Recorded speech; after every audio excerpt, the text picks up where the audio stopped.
Aetherdrift's brand new commander decks have officially been revealed. Guys, welcome to the video. My name is Jack Talks MTG, and today we're going to be talking about Aetherdrift's brand new commander decks that have been revealed in their latest stream that was over an hour long, so there's so much to go through. Now, I thought about doing an overview of everything that was in that stream. A lot of it was like world building and lore stuff, but the reality is I don't want to do that. I want to do these different topics justice. I want to go into the lore and stuff like that in their own separate video. I want to talk about the 10 different racing teams, but I thought the first video should just be around the commander decks because I know that's what most of you guys are really excited about, and I know some people don't really care about the lore and stuff like that. I think that's a damn shame, but I know it's a reality. So we're going to talk about these commander decks now, and these were a massive surprise, and I can't wait to share with you why. But before I do, if you enjoy the content in this video, guys, please hit that subscribe button. It does so much to help the channel,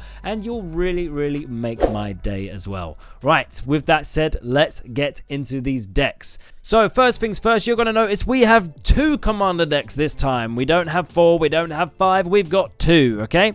We have had sets where only had 2 before. Wilds of Eldraine only had 2, for example. So it does happen. We've got Living Energy, green, blue, and red, and then Eternal Might, white, blue, black. Now, a lot of you keen-eyed people are going to be looking at these going, they don't look like Aetherdrift stuff. Where's the race cars? Where's the motorbikes? Where's the speed goggles? I don't see any of that. Well, this is why these commander decks are a massive surprise. So, they are clearly based on the planes that Aetherdrift is taking part in. The Living Energy is clearly Kaladesh, and the Eternal Might is definitely Armenket. But these are clearly not based around cards that are in this race or anything to do with the race. And this was confirmed in the stream. They said that these decks are basically depicting things that are going on, events that are going on in and around the same time on the planes, but they are not actually directly involved in the race. Why is this a good thing? Because a lot of people have been moaning about this whole Magic race car meme thing. It's not everyone's thing. Not everyone cares about Death Race. So I get it. And I'm all for it. You're giving the fans of these planes something to be excited about, regardless of whether they like that whole meme thing or not. So I think that is great. So for the Kaladesh Precon, we've got Living Energy. Now this is depicting Saheeli on there. Now I happen to know who Saheeli is now because I've put a lot of her cards, 2 of her cards, in my Iron Man budget Precon build. So she cares about artifacts. So this is what this deck is going to be. We can see on the front as well, stockpile energy and charge up artifact creatures. So it's going to be an artifact deck with some green mana added in there. So if you didn't know, Saheeli was primarily red-blue.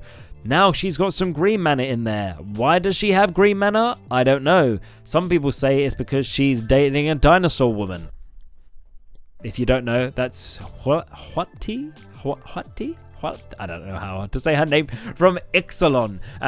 She has been to Ixalan. So, yeah, she had a card in Lost Caverns of Ixalan. She used to be a Planeswalker, but she is no longer. She does not have a spark and clearly doesn't care that much because she's not getting involved in this race.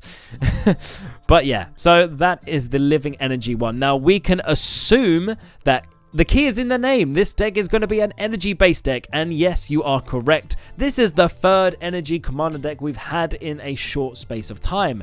We had the Modern Horizons free one, and we also had the Science Fallout one.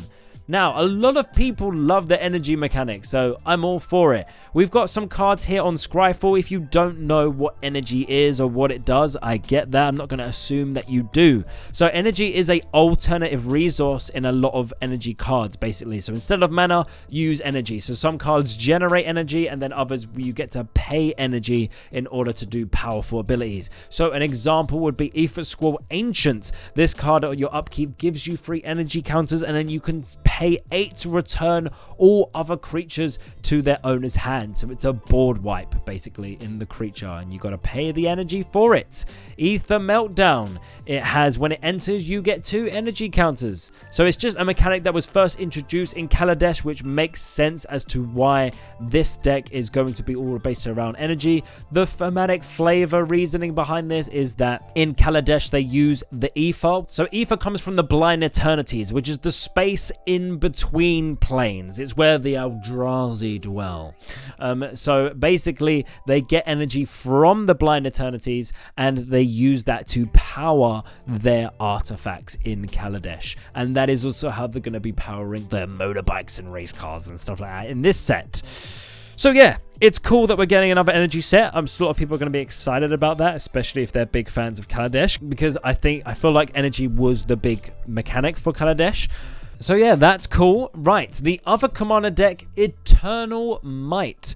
What is this deck all about? First things first, this is our Amonkhet commander deck. If you don't know, Amonkhet is a Egyptian-based set.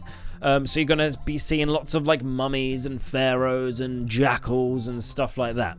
We can see from the front, this is a mummy dude. He's got a whip in one hand and a golden scythe blade in the other hand. Now, it says on the front here, burn through cards and grow your mummy army. Now, I've seen some people being like, oh my god, army, we're going to be getting a mass cards. Yeah, my Sauron deck is going to be popping off. And if that's the case, I'm super buzzing because I have a Sauron deck too. However, I'm not really sure if that's going to be the case. I think it's primarily going to be around Eternalize. If you don't know what Eternalize is, this was a mechanic introduced in Amonkhet.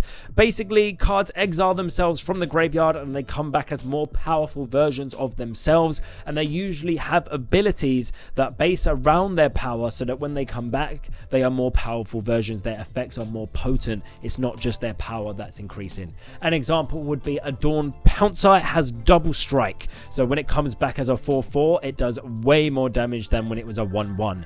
Champion of Wits, when it enters the battlefield, you draw cards equal to its power. So at the start, you draw 2, and then if it eternalizes, you draw 4. You're getting the theme here.